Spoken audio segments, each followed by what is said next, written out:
Call a roll. Okay, Larry Lee, Here. Troy Cruz, Here. Park Jones, absent. Linnell Bowden, Here. Laura Nettles, here. This question, is Park gonna still be on the board or do you know? I don't know. He's missed enough to where I think we could, replace him. Well, I know He's appointed by the council though. So Right. yes, we would have to approach the council. I did see his wife. I don't know his current condition, but I'd still like to find another person who's, Right. in that type of, That's gonna be difficult. 'Cause he's so Right. knowledgeable. he sure will help. What was it background? Banking. And you didn't have any, he just interested in making this girl. Yeah, he did a lot for the sport for many years. But when I saw his wife, she said he wasn't any worse, but they didn't foresee him to get any better. His prognosis wasn't good, so kind of led me to think that he would be back on the board. yeah, we may have to send a memo to the council and ask for their input on that. You want me to do that? Well, they still looking for one member. No, that was Glenn. Okay, I He's thought they had, technically I replacing thought they Joe. had another one. Oh, I was wrong too. I thought we still had two besides him. Okay, We have one vacancy, okay, which was Joe Zollner. I think he left right before you came on board. right. And then so. Well, it came to one meeting when Yeah. So then now we have like technically we have a full board. We just Yeah. have one absent Yeah. consistently with chronic illness. So, The park is the only one needing to do whatever happens. Can I get you guys to talk into your microphones? I'm having the hardest time picking you up. okay, we have a review and approval of the minutes of the previous meeting. Make a motion to approve the minutes of the week. I'll second. All in favor? Aye.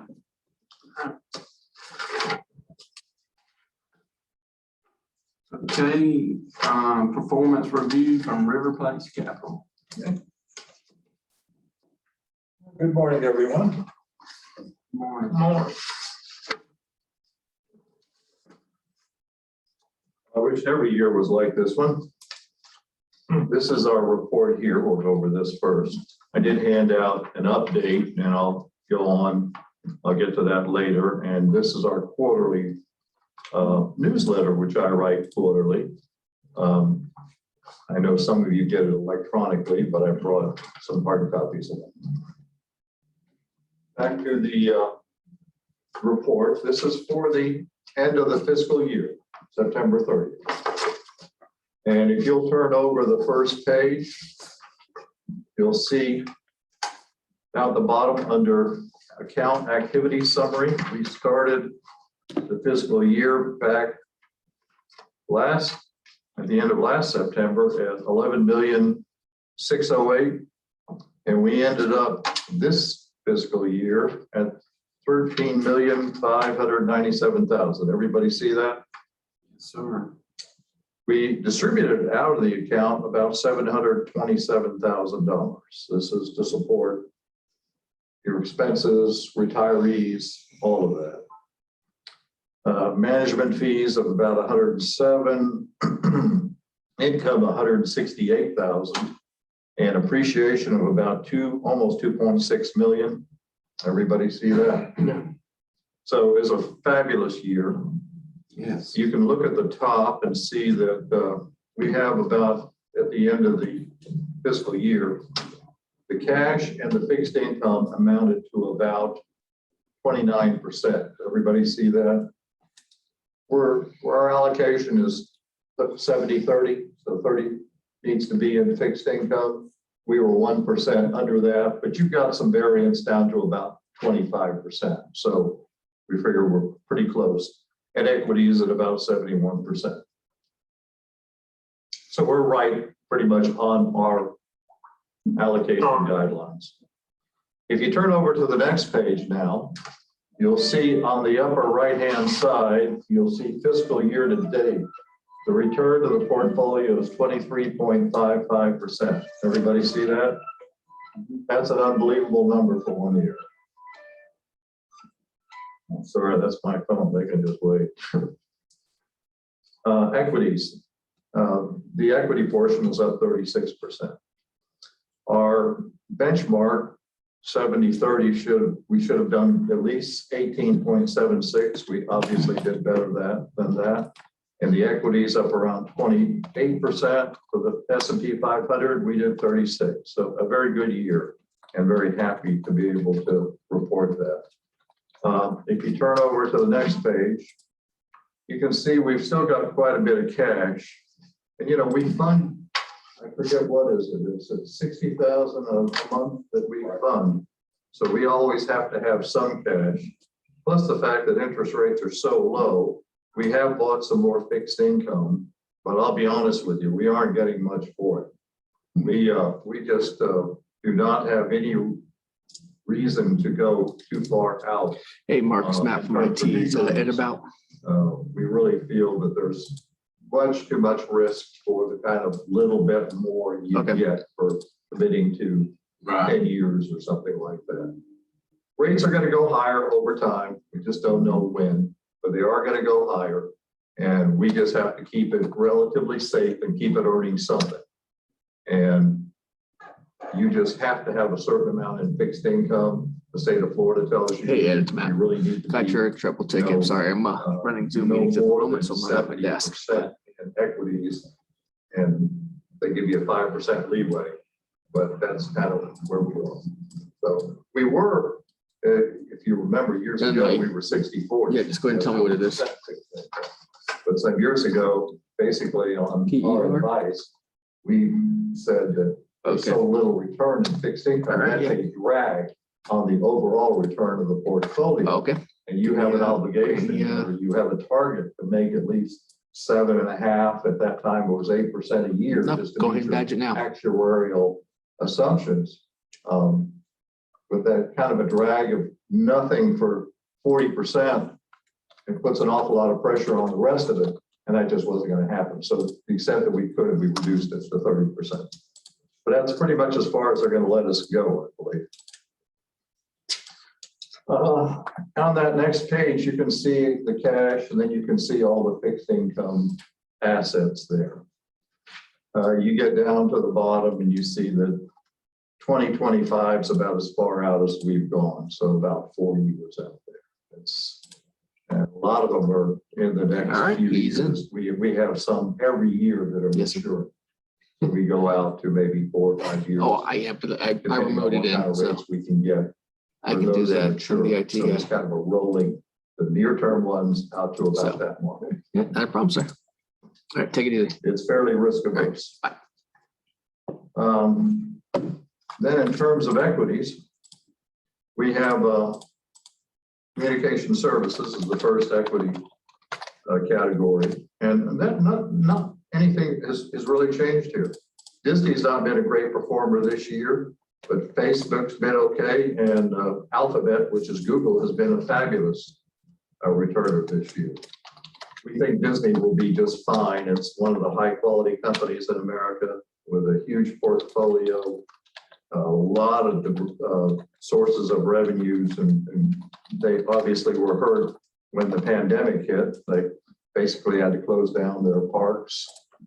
Things like their cruise, they have cruises, Disney cruises, they have shows on Broadway, that all slowed down. Movies, well, you know, that movie theaters were somewhat empty. So a lot of their sources of revenues were impacted, but they're now coming back. And it's just one of the highest quality companies out there. In consumer discretionary, these have all done very well. We've owned these for a while now. Amazon, of course, you are very well aware of. It hasn't had all that great a year because it had such fabulous years ahead of this, but it's still doing okay. Lowe's has done fantastically. Target has done fantastically. And Ulta Beauty, which got hurt during the pandemic, has come back very nicely. In Staples, These are companies that should do reasonably well just about in any kind of environment. Really, there have been no changes in this part of the portfolio. We don't make a lot of changes. Occasionally, we have to throw something out, but we're very happy with these companies. Then energy, One Oak is a pipeline company. It's not a oil driller or a retailer of energy. It moves product from one area to another. They're very big in the Permian Basin, which is one of the most important drilling areas in America. And they own a lot of other very, very important pipelines. They've been very steady and have done very well for us, pay a very nice dividend as well. In financials, some time ago, not this past quarter, we replaced Wells Fargo with Bank America. It's been 6 of one, half a dozen the other. We just felt that Bank America had fewer problems than Wells Fargo and should benefit over the longer term a little bit better, but none of them are without some issues. In healthcare, the last name on here, Teleflex, has been sold since the end of this report. We just felt that it wasn't performing and didn't have a lot of confidence that it would, and that position has been sold. The industrial sector has done quite well for us. Clean Harbors especially, which is an environmental company. They used to just do cleanup. They do a whole range of services today. John Deere had a strike, but I heard this morning they just settled it, and the demand for their equipment and tractors is very, very high. They're doing very well. Emerson is strong. Fargo is strong. Honeywell's had a so-so year because it had a terrific year before this one, but it's doing just fine. Parker Hannifin is heavy equipment, and United Parcel Service, well, you know who they are. And I don't know who can't believe that UPS won't be a beneficiary from all of merchandising the way it's happening today. So much online. In technology, this has not changed much. We did sell IBM during the course of the quarter, and we replaced it with a company called DocuSign. So you're going to see that change when you see the next report. And DocuSign is a company that, I don't know if you've ever used it, but it basically allows you to review documents like a real estate contract or a lot of other documents that need to be signed, do it all electronically. And it's cloud-based, right? It's all cloud-based. Cognex has done fine. Cisco Systems is a kind of a company that's been around for a long time, but is benefiting for a lot of the trends today. Intuit is QuickBooks and TurboTax, which is very, very strong. They're QuickBooks, they're small business services, done very, very well. They'll even lend you money today. They'll do your bookkeeping for you. It's just not the same thing we used to look at years ago.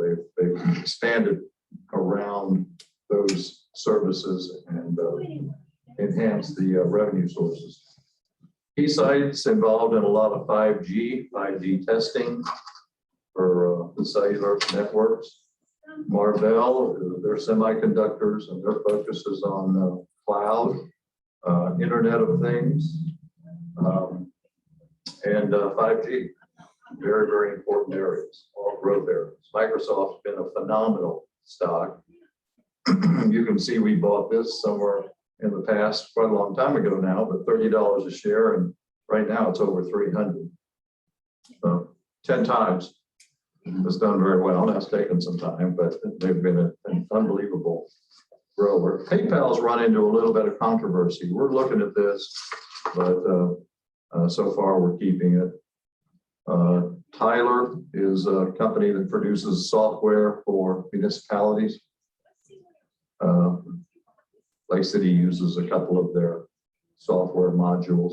That's made a pretty good jump also. Yeah, it's been very good. Unity Software, these people started out making games, but they developed a platform that can be used for anybody else that wants to make a game or build a game. They can use their platform. So it does artificial reality, augmented reality, and it's a platform that's becoming a standard. Visa, it's gotten a little bit controversial lately, but we think it's a core position. And Zebra Technologies is basically logistics. Southern Copper is a copper mine. At any rate, this portfolio has an embedded cost of about $9.5 million. It was worth about 13.5 at the end of this period. At any rate, a very good quarter. If you look at the update, I gave you a single sheet here, the update, which would be the start of the new fiscal year since the beginning of October. You can see that we're up about another 6.11%, or the portfolio value is around 14.3 million. So it's been an amazing period. That brings me back to my next comment. Don't expect it. Don't expect it to continue. It's that's very outside of what's been the norm or the averages.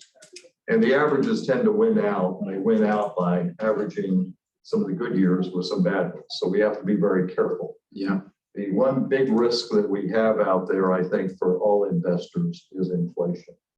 And if inflation really is perceived to be out of control, people are going to worry that the Federal Reserve will have to move more quickly, raise rates, put some brakes on the economy, and that will be bad for all investments, bonds, stocks, everything. Is it still anticipated that they'll begin that in the first quarter of next year, raising rates? No. It's anticipated that there will have a couple rate rises in the second half. Second half, okay.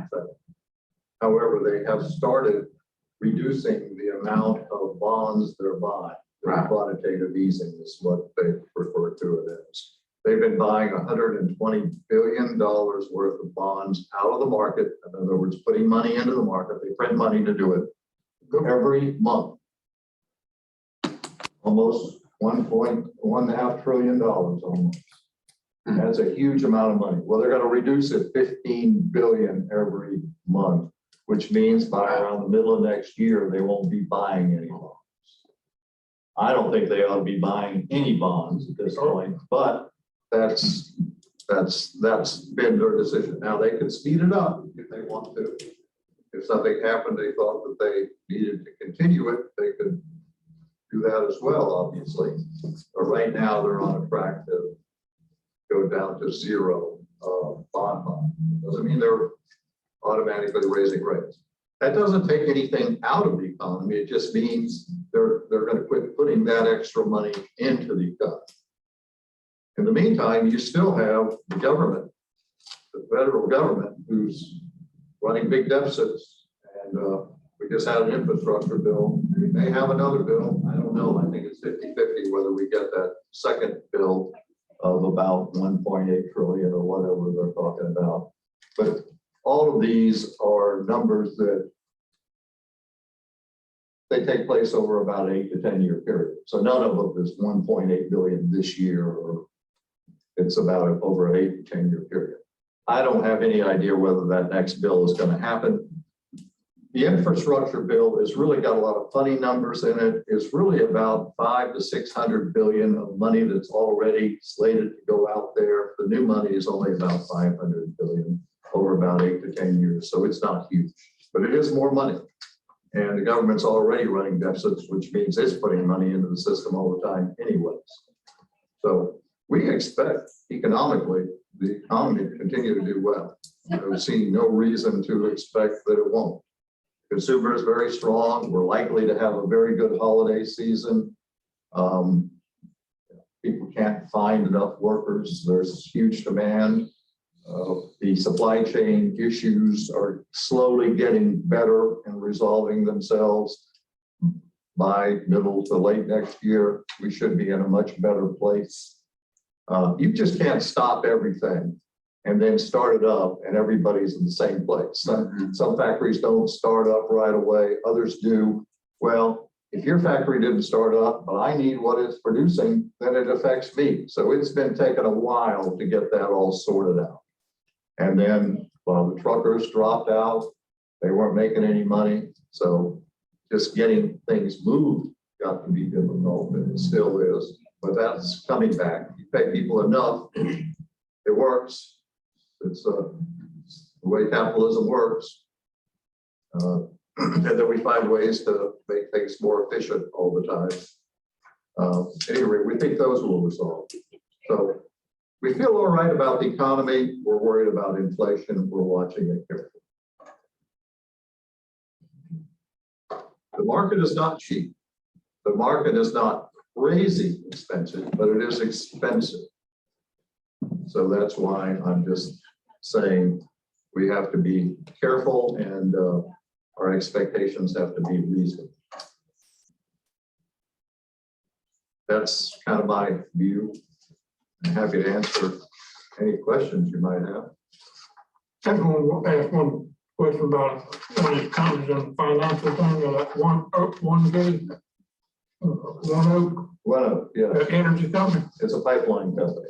Is that a management or is that actually a pipeline? Pipelines. Yeah, they own pipelines. And So you want to run, yeah, it's toll road, exactly right. You want to run either a finished product like a refined product, gasoline, diesel, whatever through it, you pay so much to do it, to go. transportation, It's transportation. You want to run crude oil through it, it costs so much. And you have to move this. It's the most efficient way and the safest way of moving any of these products. Natural gas runs mostly by pipeline everywhere. You don't have a pipeline, you don't get it.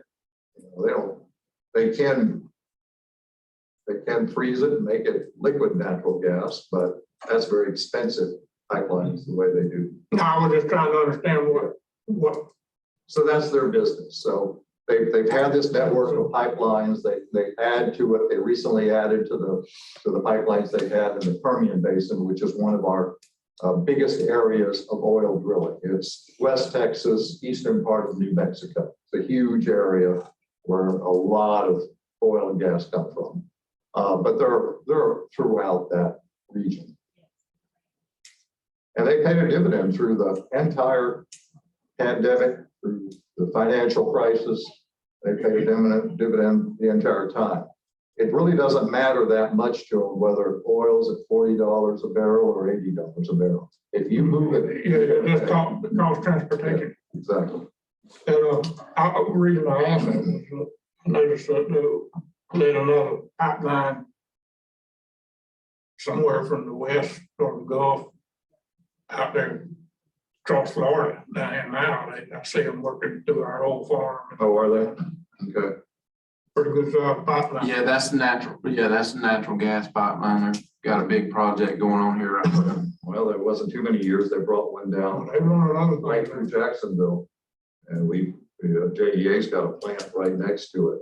Draws natural gas from the gas turbine plant. So yeah, that was going down to South Florida. That was the old People's Gas Company. Right. All right, well, thank you very much. Yes, sir. Thank you. Glad to be able to report such good results. I'll bring back another one just like that. Yeah, We can only hope. take care. Thank you. All right, up next is Sterling Capital. Yeah, good morning, everyone. And as Peter indicated, it was a phenomenal year. I mean, we're going to review the fiscal year. Glenn Allen, just for being a new trustee, just to get you up to speed. The way we're kind of structured here, SunTrust is now merged into Truist, and Truist actually wears a couple of hats right now, where we manage half of the assets, with River Place managing the other half, and then we also act as custodian for the entire pension plan. So I kind of wear sort of a couple of hats, but really focus on the investment side. The administration runs pretty nicely here with all of Lori's help. Do you have a So- little printout that comes with this? Unfortunately, with both of them, I forgot, but essentially both of our returns are the same, and I can email it to you for your record, Laura. Curious. It's going to be about 23.5% both, because ours was right there and his was right there. So for the year, we're both at right about 23.5. That bottom line. Because that's the one the actuary is going to use, is that combined figure. So yeah, I will certainly get that to you. But again, it was a phenomenal year. And one of the benefits of kind of having two managers is you get two different structures and two different perspectives.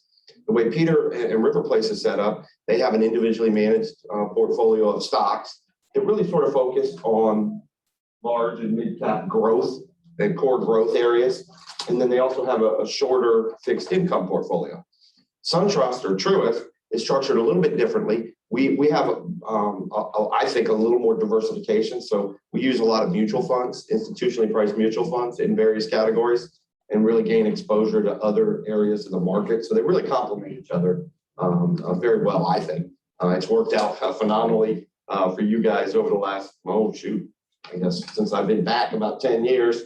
But really, if we were to look at even some of the longer term numbers, the combination of the two portfolio managers has done very, very well. But to give you an idea of just how good this year was, I typically like to start off with just a brief overview of what the market and what some of the major indices have done.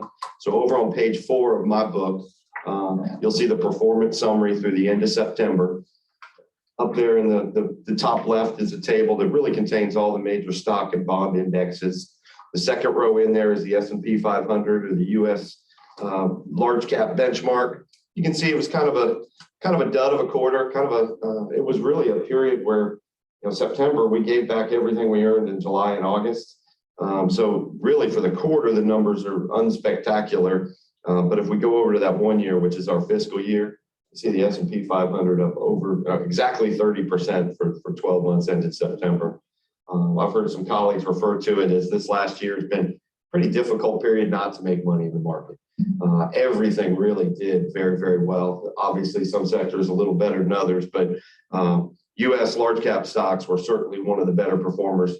Right below that, in the third row, you'll see the international benchmark, the MSCI EFA. It was up almost 26% for the year. So again, U.S. is still kind of leading us through the reopening from the pandemic. We've been slightly underweight international in some of our targets, so that certainly benefited the plan as well. And then continuing down the page, about 2/3 of the way down, you'll see the bond index, the Bloomberg Aggregate Bond Index. You can see it was a whopping 0.05 to the good this quarter, or basically flat, but still slightly underwater, about 1.5% so far this year, and about off about 1% for the trailing 12 months. Really what we saw again in the beginning of the year was those inflation expectations that Peter talked about.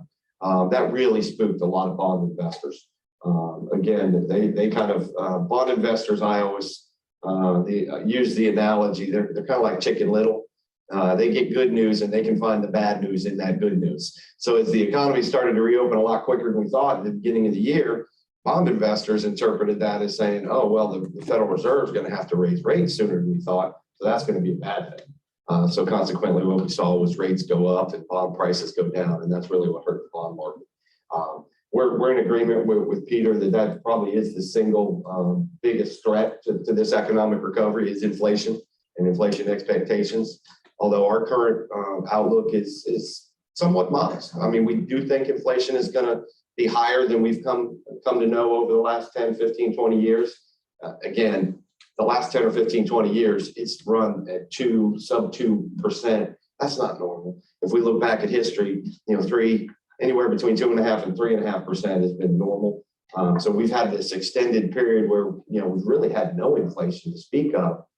So now that we're starting to get some of it, it feels, it hurts. It hurts a little bit more. We do think it'll probably settle a little higher than that 2% that we've come adjusted to, but we don't see it staying up here at these 5 and 6%. Really, we're kind of in agreement with the Fed that a lot of that is supply chain driven and temporary in nature. And as we sort of get back on our feet and we get more people back to work, that inflation should settle in somewhere in that 3%. Maybe it's slightly higher than 3% range. But so we don't see it really derailing this economic recovery, but we do think it's going to settle in a little bit higher than we've come used to. So over on the next page is really kind of our current tactical strategy. Not a whole lot has changed since we got together last time. Again, we're still pretty optimistic on stocks as well. We'll see that when we get to our piece of the portfolio. Again, we have that 70% stock target, and we're slightly higher than that because we think stocks should do a little bit better.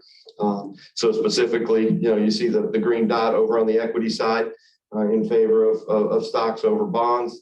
And then within stocks, under the global equity table there, you see we like U.S. large caps the most, and we're getting a little more constructive on some of the smaller names.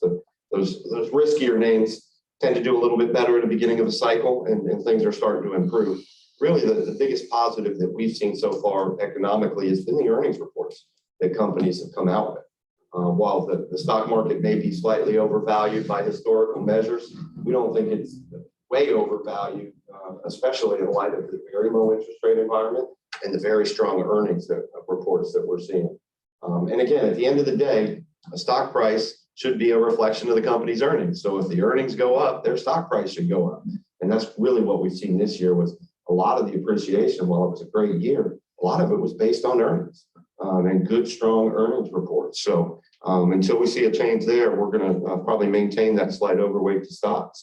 And then on the bond side, we're basically exactly where we've been for the last decade, which is we don't like bonds. They really don't compensate you for the what you're getting there. It is a necessary evil in a pension plan. The first quarter of last year, when the pandemic hit, really taught us that bonds were up 10% in that quarter alone. So they really do provide a nice little balance or buffer when stocks trade off pretty significantly. Bonds tend to do a little bit better, and that's why we have about a third of the portfolio there. But again, we're trying to minimize that to the extent we can, and really sort of emphasize stocks over bonds. And within bonds, we're trying to find those sectors that pay us a little extra income, whether it be a corporate bond. Even some of the lower quality corporate bonds still look pretty attractive. And then we also have a small investment in convertibles, which are kind of an in-between type of asset class. We don't have a lot of money there, but just another way to pick up a little extra income in what's really kind of a very challenging environment for bonds. Who establishes our guidelines or state guidelines for investing bonds 30%? Well, we actually have a lot of control over that. And in the very last section, Larry, I always include the investment policy statement. And that really is kind of an agreement between the board and their managers on how we would like the assets managed. So in that, but there's no standard accounting thing that says that. There are Florida statutes that kind of govern general employee pension plans within the state of Florida. It's called Chapter 112, but it's very broad and it really allows a lot of flexibility. The investment policy sort of takes that statute and sort of whittles it down into exactly what we want to try to accomplish. And that's where we sort of set that target 70-30. If we wanted it, 65-35, 60-40. And we could probably go up a little, although I wouldn't recommend that right now after such a good run in the market. We don't have it. Going to change, right? I mean, it's not going to stay the whole time. Sometimes they're going to have to. Oh, yeah. I've been doing this for about 25 years, and what comes up will come down. I can't tell you exactly when. If I did, I'd be sipping some drink at some island with an umbrella in it for sure.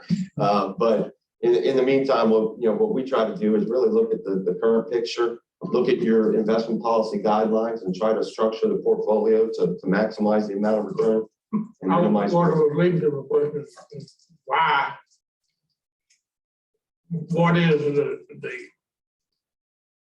for the bonds to have bonds?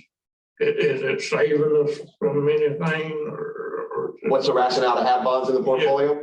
Yeah, it's a good question, and I'm getting it a lot. We've gotten a lot the last 10 years with the Fed keeping interest rates at near zero for the better part of the last decade. We really haven't got a whole heck of a lot out of bonds. If you go back and look, on average, bonds have given us 5.5%, 6%, and that's again over last 50 years, including this last 10. Stocks usually give us 10 or 12. By combining the two, they don't move in the same direction. And again, the first quarter of last year was a great example. So when the market was off 25%, basically. Yeah, it provides sort of a ballast or some cushioning for some downside because those two asset classes move almost opposite of each other in different directions. So when things get tough, bonds tend to hold up much better. So again, I'm showing you a 2% return for bonds over the last year. That's what I'm getting at. Whatever we have invested in bonds, we're not gonna get any more. No, we'll still get the income associated with that, but what's going to eventually happen, and again, we're sort of in lockstep with River Place in that now that the Fed has said they're going to siphon off some of that money that they've been putting in the economy versus via the quantitative easing tools, that's going to end somewhere in the middle of next year. Probably get an interest rate increase or two. That's when we'll start seeing the effect on the price of your current holdings. So what you try to do is, you find some other asset classes that don't necessarily get hit as bad when rates rise. Convertibles is a good example of that. The other is what River Place is doing is they're getting really short with respect to their bonds. So if we think the Fed is going to raise rates, and I got an IBM bond that's going to mature next year, and I'm getting 3% on it, but if the Fed raises rates, IBM is going to have to issue a 4% bond in theory, right, when rates go up. So you keep it short, that way you can invest it at the higher rates moving forward. So, but really from an asset allocation and a total portfolio perspective, the primary reasons to have bonds is they do not move in the same directions as stocks. And when things get tough, and again, it wasn't that long ago, the pandemic hit and equities were off 25%, we see the bond portfolio. Some income is better than none. Yeah. Correct. Yeah. Even if it's only, a 2 or 3% increase, it's not a 25% decrease. Because I mean, even like next year, if we say we get 2 increases, they typically do what, quarter point at the time? Usually. So that's not gonna make you guys rush over to cash. No, and that's not gonna be like an overnight run into equities either. See, that's the other thing that this particular market environment with the Fed keeping rates as low as they have for as long as they have. There's a lot of folks out there that don't want to take the risk associated with stocks, right? Retirees being a great example. If I can get 5 or 6% out of a bond, why would I ever own a stock if I'm retired, right? I want to be able to sleep at night. Yeah. But with rates as low as they are, you can't get a decent return on bonds. So there's a lot of folks right now, in our opinion, that are in the equity market that aren't necessarily in it, for the volatility and the appreciation. They just want a little bit of dividend income and some extra income, and there's nowhere else to go. So when the music stops and the Fed starts raising rates, or the equity market, some unforeseen event hits us, that's really where you see the worth of bonds, and that's why almost I would say every one of my clients has at least 30, if not a little bit more in fixed income. Despite our less than the same ratio. we do. I wouldn't recommend any changes to the 70-30. I'm very comfortable with that. And I would certainly let Peter opine as well. But again, I'm comfortable with that. It's sort of on the high end of most of my accounts. And I think that's a good place to be right now. If that ever changes, obviously we would come back and, at least suggest to you that, hey, maybe it's time to go down to 65-35 or 60-40, but right now we're very comfortable with 70-30. Okay, and Glenn, and that investment policy in the back is, probably a pretty good way to get caught up on exactly how the portfolio is kind of being managed, because that really is sort of the agreement between the board and the investment managers on how you guys want the assets run. So obviously, if anything changes there, we can update it. It's not a static and set it and forget it. It's obviously a living document, and we can change it at any time. So again, guys, we're pretty optimistic as we sort of finish down this year and look into our crystal ball for 2022. Again, we do see a couple of increases, but not till the end of next year, sort of the back half for sure. And again, even if the Fed were to raise it 50 basis points next year, it's still going to be very, very low interest rate environment by historical standards. So that usually means good things for stocks, right? So again, I'll go through our performance. Starts over on the second tab, and it's kind of very similar to what we just reviewed with River Place as far as the annual numbers go for sure. But for the quarter, the most important number there on page 20, on the top of page 20 is the total portfolio. We got about $12.5 million. We were off slightly, off 67 basis points, or slightly below the benchmark at -0.2. But for the calendar year, up 10 versus the benchmark at just under 9. And again, as I alluded to earlier, about 23 and a quarter versus the blended benchmark at under 20. So again, guys, it was a phenomenal absolute return, up over 23.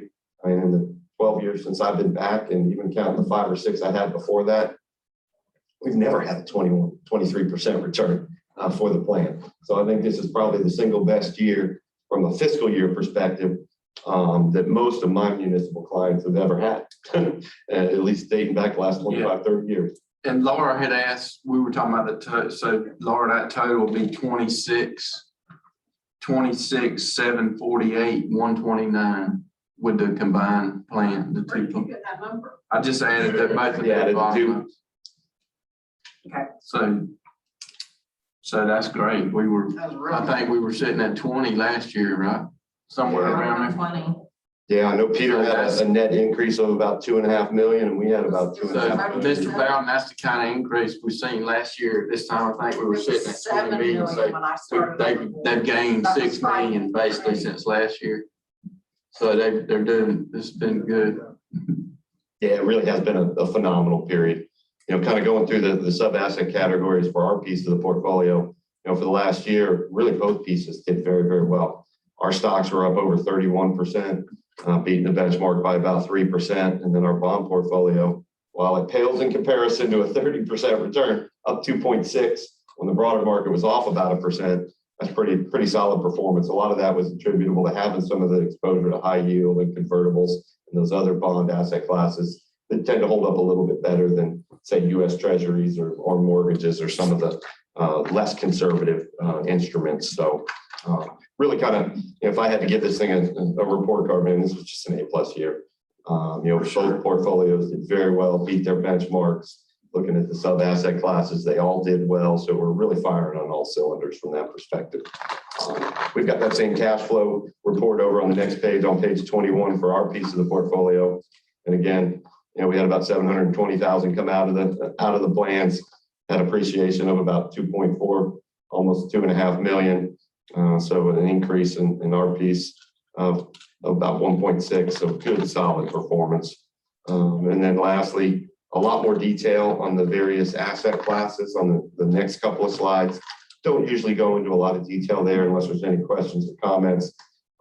Again, very well diversified portfolio. We have exposure really to all the major asset classes on the U.S. and the international side. So I'm gonna finish up with the last page in this tab over on page 26, and just a snapshot of the asset allocation. As always, we try to show you where we ended the quarter and where we began the quarter so we can see if there's any changes. We didn't make any overt decisions to move money around. It really was kind of a period where, you know, stocks did a little bit better than bonds. So again, out of our 12.5 million, you can see about 73.2% was in stock, slightly more than our 70% target. Pretty consistent with our tactical strategy that stocks should do a little bit better. We're minimizing bonds as well. We only have about 26.1% instead of the 30% target there. So kind of where we've been for the better part of the last several years. And I see that kind of continuing based on our current forecast and current strategy.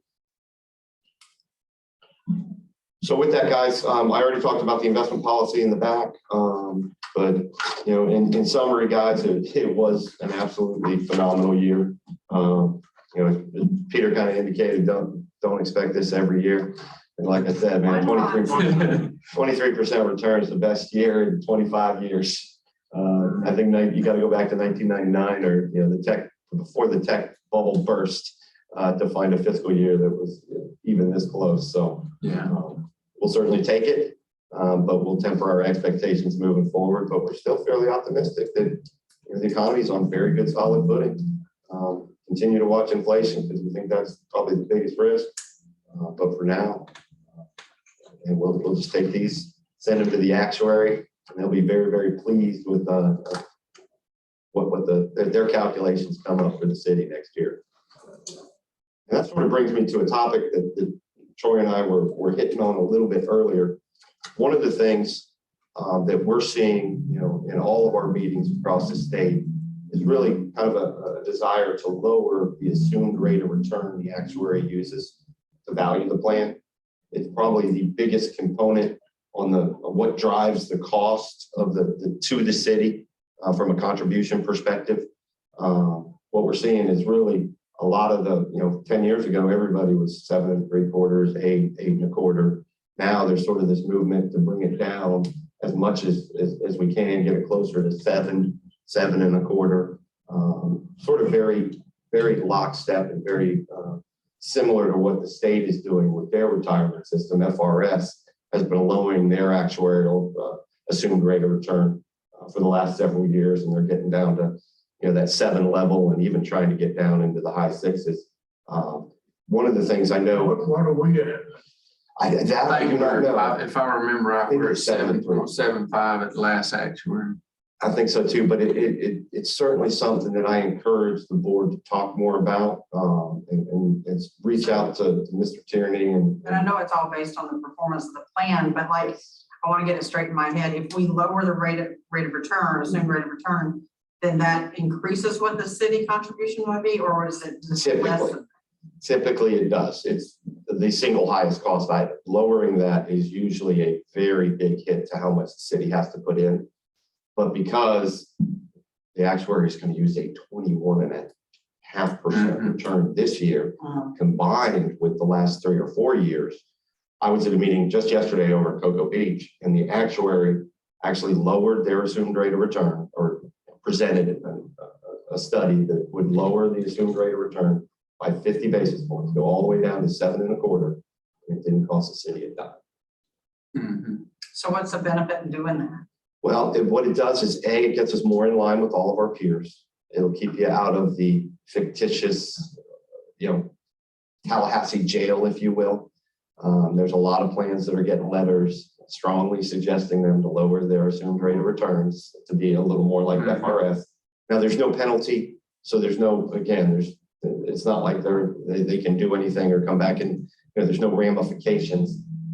But again, one of the things that I always like to do is kind of bring the entire perspective of the Florida muni market and let you guys know what else is going on out there. And I know we don't have historically have not had a lot of interaction with the actuary. Let me ask you a quick. Sure. Your other clients around the state, are they any kind of like in the position that this fund is, where there's a limited amount? Sure, closed and getting a little bit smaller. Sure, I've got similar to that. I've got open plans that are young and still growing, everything along the spectrum. Again, it's really just a suggestion. And again, I think the first step that I would suggest is really reaching out to Mr. Tierney and your actuary, have them come to the next meeting or have them come whenever they present the next annual valuation and kind of look at the impact on what did the city put in last year? What do we think the city's going to put in this year? And maybe even just call them and say, hey, listen, we're interested in trying to lower our assumed rate of return, but we don't want it to have an impact on what the city has to put in. What can you do for us? And then you can run the various scenarios and say, okay, you can lower it. Mr. Tierney, the actuary for this city. Yeah. So what we could basically do is send them, we could make a target for maybe the next, we could send them a memo or letter based on this request and request their input before the next meeting. Yeah, that would be a great idea. That way, what I would specifically ask them for is say, hey, listen, how much would it cost us if we lower our assumed rate of return from 7.75? If it in fact is 7.75, we need to confirm. Right, we need to confirm that. And how much would it cost the city at 7.5 and 7 1/4?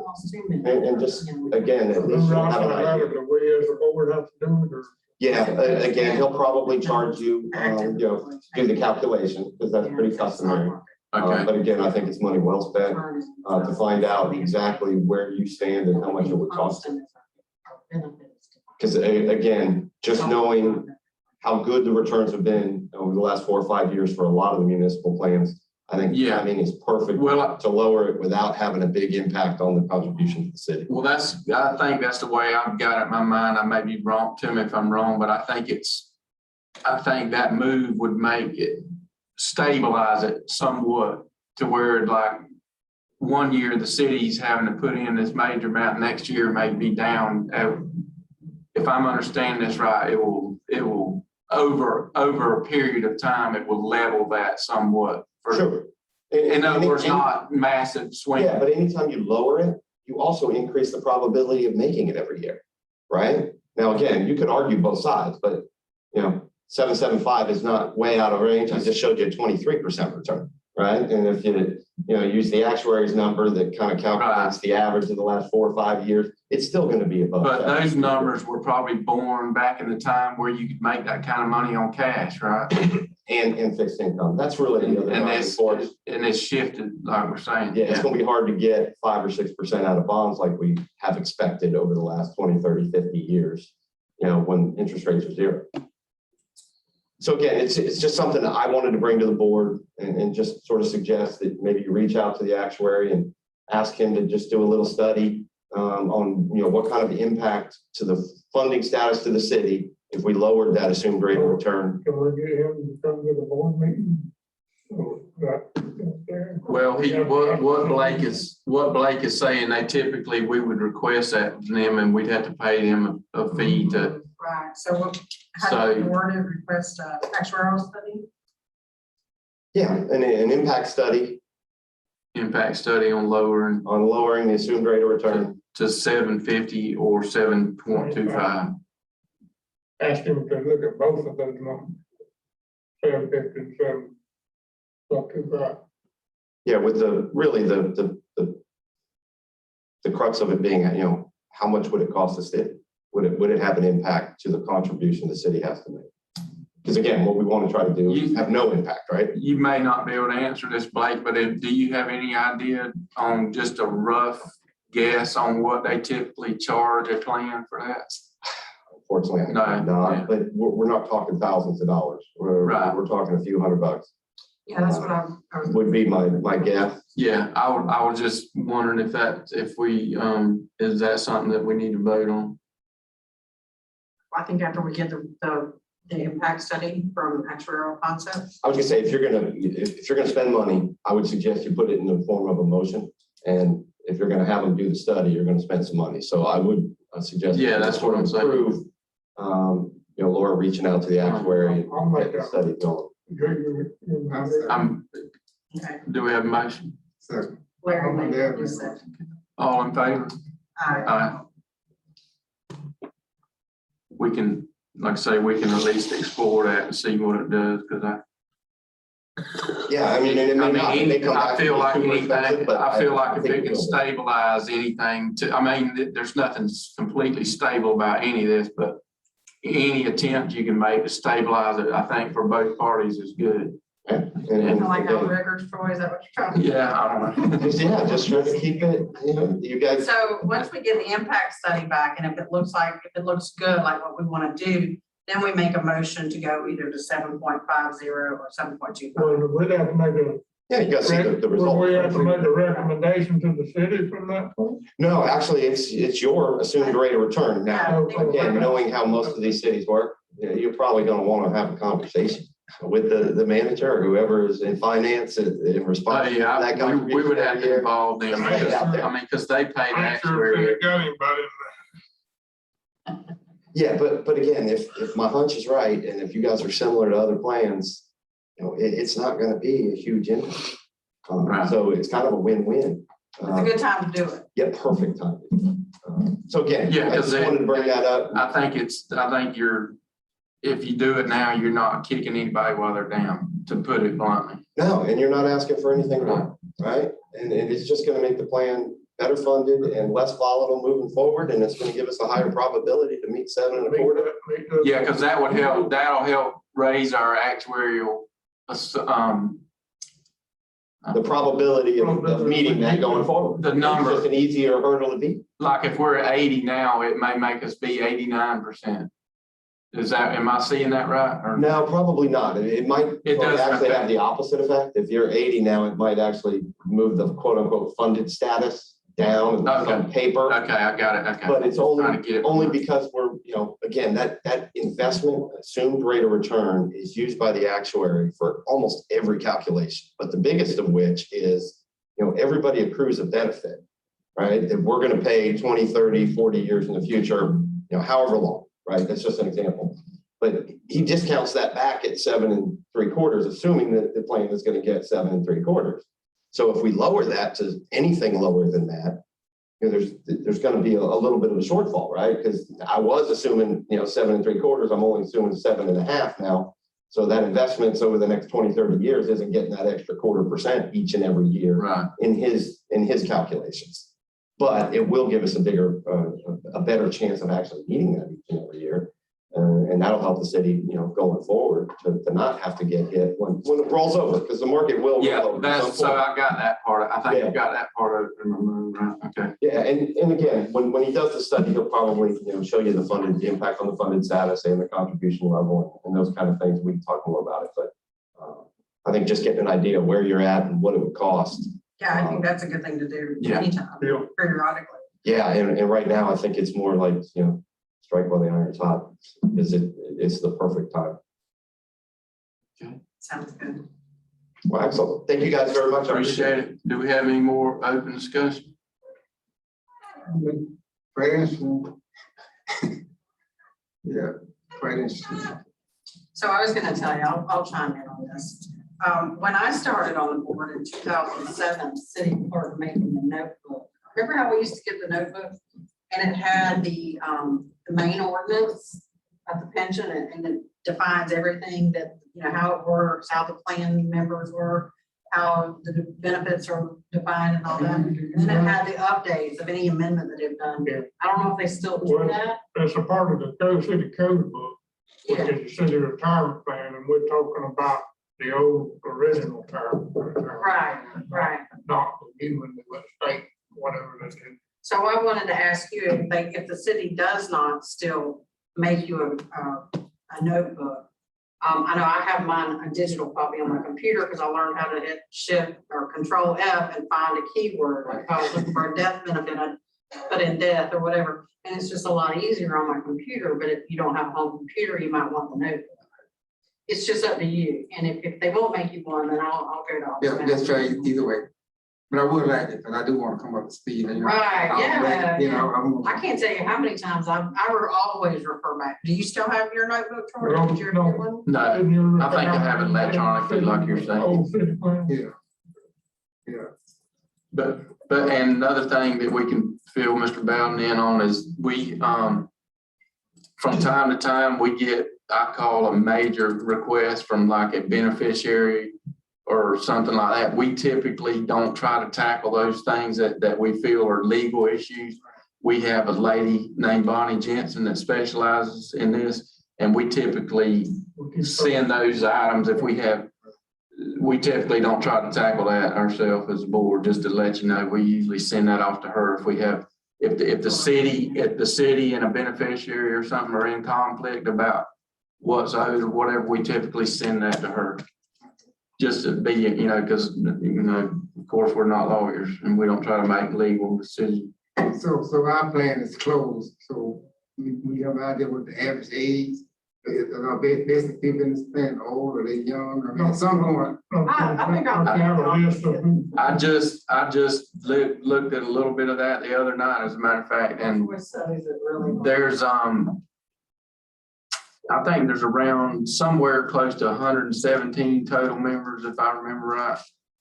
And there's like, I think I came up with, there's like 40, I think, individuals that are past the age of 70 out of that group. So it's yes, the percentage wise of, yes, it's older. One on the fence. I mean, depending on what you call old, I mean, you know how we all are, old keeps moving. Good save, Troy. I'm 72 and I consider myself a little old. I So, don't feel old, but but that, 72 and 72. because there's only like, of course, I was looking at an older actuary. I don't have a new one because they don't give us they don't give us as much information as they did in the past. But I looked at an older one from 15, and the best I can tell, there's only like 10 or 11 active members still working for the city that are active. So that number's dropping off drastically. So So what we're saying is there's not that much of a contribution coming in to the plan. Right. From So the the city contribution is tied to the active employees or They pay a percentage of their paycheck, but the city pays, depending on how our rate of return does, they pay. Yeah, their statute dictates what the city has to pay in to keep it at a certain level. I mean, I come on the plan, they should have paid all my retirement. Right. And then over the years, they different changes that they have paid a percentage of. Well, actually, it's a pretty good plan. You know, I worked for Oh, it is, DOT it is good. I worked for DOT for 11 years and I'm real working. I was on the city council for 16 years with no work, basically. And I get more from the pension for the city than I do for the state. Yeah, this plan was actually better than FRS. Yeah. Oh, it's way better than FRS. Yeah. Ordinance is only like that big, so it'll give you some good. Yeah, I definitely have. Do we want to go ahead and look at setting a date for the next meeting? Yeah. Case these gentlemen need to leave. Schedule would be February 10th at 11. February 10th? So we meet every quarter. Yes, sir, we're required to, the plan does, I think that's also dictated by statute is once a quarter for these type of, so February 10th. At 11 a.m.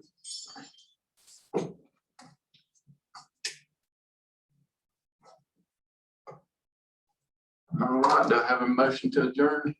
You got it. So, Thank you. We're adjourned.